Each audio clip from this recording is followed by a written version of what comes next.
આઈપીસીનો જે અહેવાલ, આઈપીસીનો જે આઈપીસીસી એનો જે રિપોર્ટ આવે છે એની બાબતે જે છે એ પ્રશ્ન પૂછેલો છે. આઈપીસીસી એટલે શું? પહેલાં તો આઈપીસીસી એટલે કે inter governmental panel on climate change. Inter governmental panel on climate change. આની પહેલાં મેં જીપીએસસી મેન્સના લેક્ચર જે ચલાવેલા હતા, અમુક જે પેઇડ લેક્ચર હતા એની અંદર જે મેં બધાને એક ખાસ સૂચના આપેલી હતી કે મેન્સમાં તમે ગમે ત્યાં લખતા હોય અને ક્લાઇમેટ ચેન્જની વાત આવી જાય ને તો આઈપીસીસી જે છે તમારા આન્સરની અંદર આવવું જ જોઈએ. કારણ કે આઈપીસીસી જે છે એ અત્યંત મહત્ત્વની બોડી છે, એનું મહત્ત્વ ઘણું વધારે છે. તો અહીંયા પ્રશ્ન પૂછે છે કે તે યુનાઇટેડ નેશન્સની એક આંતર સરકારી સંસ્થા છે. તો બરાબર, સાચી વાત છે, એ યુનાઇટેડ નેશન્સની જ એક બોડી છે અને આંતર સરકારી એટલે કે ઇન્ટર ગવર્મેન્ટલ બોડી છે. પહેલી વાત બિલકુલ સાચી છે.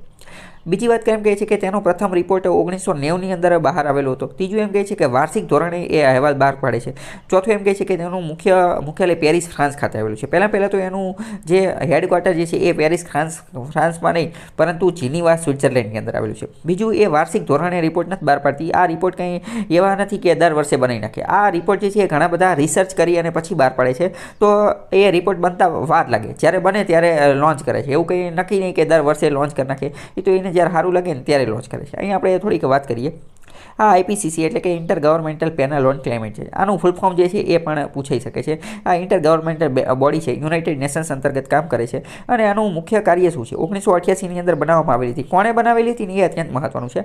આની પહેલાં એકવાર આ પ્રશ્ન પૂછાયો હતો કે કોણે બનાવેલી છે? તો કે WMO, વર્લ્ડ મિટીરિયોલોજીકલ ઓર્ગેનાઇઝેશન, અને યુનેપ, યુનાઇટેડ નેશન્સ એન્વાયરમેન્ટ પ્રોગ્રામ, આ બંને ભેગા થઈ અને બનાવેલું હતું. પરંતુ પછી આગળ જતા યુનાઇટેડ નેશન્સ જનરલ એસેમ્બલી એને પણ જે એનું સમર્થન આપેલું હતું.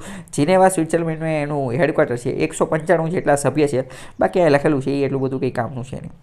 મેં તમને કીધું કે રિપોર્ટ બનાવે છે. કેવા રિપોર્ટ બનાવે છે? તો કે એસેસમેન્ટ રિપોર્ટ. એસેસમેન્ટ એટલે કે મૂલ્યાંકન કરવું. આના રિપોર્ટ જે છે એ બહુ ખતરનાક છે. ઘણું બધું હાઈફાઈ રિસર્ચ કરી અને પછી બનાવેલા હોય છે. કોની ઉપર રિસર્ચ કરે છે? તો કે આ ક્લાઇમેટ ચેન્જ ને ગ્લોબલ વોર્મિંગને એ બધા ઉપર. આપણે આ પેરિસ એગ્રીમેન્ટમાં જે બધી વાત કરેલી હતી કે 1.5 ડિગ્રી સેન્ટીગ્રેડ અને 2 ડિગ્રી સેન્ટીગ્રેડ સુધી આ ગ્લોબલ એવરેજ ટેમ્પરેચર જે છે એને જાળવી રાખવાનું, એ બધી વાત જે છે આ આઈપીસીસીએ પોતાના રિપોર્ટમાં કીધેલું હતું. અને આઈપીસીસીએ અલગ અલગ પ્રકારના રિસર્ચ કરીને જણાવેલું હતું કે જો આપણે તાપમાન આટલું નહીં જાળવીએ ને તો મેનકાઇન્ડ, માનવ જાત માટે જે છે ઘણું નુકસાન થશે. તો આ એસેસમેન્ટ એટલે કે મૂલ્યાંકન રિપોર્ટ. આ રિપોર્ટ તમે સમજો ને કે આ રિપોર્ટ બનતા કેટલી વાર લાગે છે. સમજો, પહેલો રિપોર્ટ જે છે 1990માં બન્યો હતો. બીજો પહેલા 1990માં બનાવ્યો, પછી એનો સપ્લિમેન્ટરી રિપોર્ટ 1992માં. બીજા નંબરનો રિપોર્ટ જે છે ને એ 1995માં બનાવ્યો.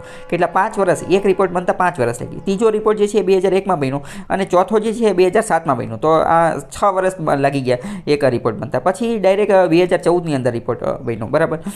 તો મતલબ અને પછીનો જે રિપોર્ટ જે છે આ 2022ની અંદર જે છે એ રિલીઝ કર્યો. મતલબ કે એક રિપોર્ટ બનતા જે છે એ ઘણી બધી વાર લાગે છે. આ કંઈ ખાલી કોપી પેસ્ટનું કંઈ કામ નથી કે ભાઈ આ તાત્કાલિક દર વર્ષે રિપોર્ટ બનાવી દીધો. એ ઘણું બધું રિસર્ચ કરી અને બનાવે છે. બરાબર. તો આ ઓલામાં એવું કીધું હતું કે 1992માં પહેલો રિપોર્ટ બન્યો. તો એ વાત એ ખોટી છે, કારણ કે 1992માં સપ્લિમેન્ટરી રિપોર્ટ આવ્યો હતો.